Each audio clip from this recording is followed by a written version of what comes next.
समाज परिवर्तनाचे प्रणेते पद्मभूषण क्रांतीवीर डॉक्टर नागनाथअण्णा नायकवडी यांच्या 104व्या जयंतीनिमित्त क्रांतीवीर शैक्षणिक संकुल म्हसवड मधील हजारो विद्यार्थ्यांनी काढलेली प्रभात फेरी मोठ्या उत्साहात संपन्न झाली।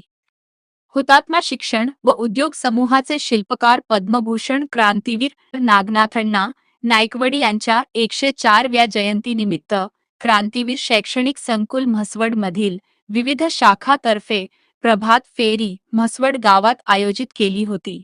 प्रभात फेरीच्या प्रारंभी संस्था अध्यक्ष कृषीरत्न प्रा विश्वंभर बाबर यांचे हस्ते तीर्थरूप नागनाथअण्णांच्या प्रतिमेचे पूजन करून म्हसवड गावातून फेरीचा शुभारंभ करण्यात आला।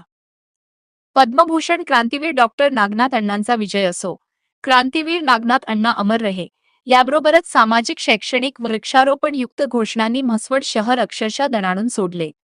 या निमित्ताने सजवलेल्या वाहनात क्रांतीवीर नागनाथअण्णा यांची भव्य प्रतिमा सुशोभित स्वरूपात ठेवलेली होती।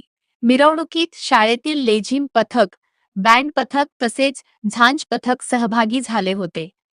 मिरवणुकीत सहभागी झालेले हजारो विद्यार्थी रंगीबिरंगी पोशाख, विविध वाद्याचा निनाद, फेटा बांधलेले लेझिम पथक, जोरदार घोषणाबाजी यावर इत्यादी कारणामुळे क्रांतीवीर शाळेचे प्रभात फेरी म्हसवड मधील नागरिक व रहिवाशांसाठी आकर्षणाचे प्रतीक ठरले। भल्या मोठ्या प्रभात फेरी मधील सहभागाबद्दल तसेच नेटक्या व्यवस्थापनाबद्दल विविध जगातील अनेक मान्यवरांनी शाळेच्या व्यवस्थापनाचे अभिनंदन व कौतुक केले। क्रांतीवीर शाळेच्या मुख्याध्यापिका सुलोचना बाबर, मुख्याध्यापक अनिल माने, क्रांतीवीर सीबीएसईचे प्राचार्य विन्सेंट जॉन, ज्युनियर कॉलेजचे प्राचार्य विठ्ठल लवटे, मुख्याध्यापिका पूनम जाधव, क्रीडा शिक्षक तुकाराम घाडगे, चंद्रकांत तोरणे त्याबरोबरच लेझिम पथक प्रमुख संजय यांनी प्रभात फेरी यशस्वी करण्यासाठी विशेष परिश्रम घेतले। प्रभात फेरीमध्ये संकुलातील सर्व शिक्षक व विद्यार्थी मोठ्या संख्येने सहभागी झाले होते।